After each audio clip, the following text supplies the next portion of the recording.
అందరికీ నమస్కారం.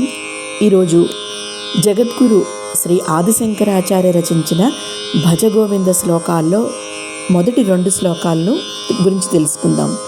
ఈ శ్లోకాలు మొత్తం 32. అందులోంచి 10 శ్లోకాలకి మాత్రం శ్రీ కడైనల్లూరు వెంకటరామన్ గారు రాగమాలికగా సంగీతం చేకూర్చారు.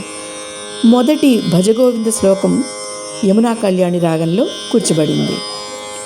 భజ గోవిందం భజ గోవిందం గోవిందం భజ మూఢమతే భజ గోవిందం భజ గోవిందం గోవిందం భజ మూఢమతే సంప్రాప్తే సన్నిహితే కాలే సంప్రాప్తే సన్నిహితే కాలే నహి నహి రక్షతి డుక్రిం కరణే భజ గోవిందం భజ గోవిందం గోవిందం భజ మూఢమతే.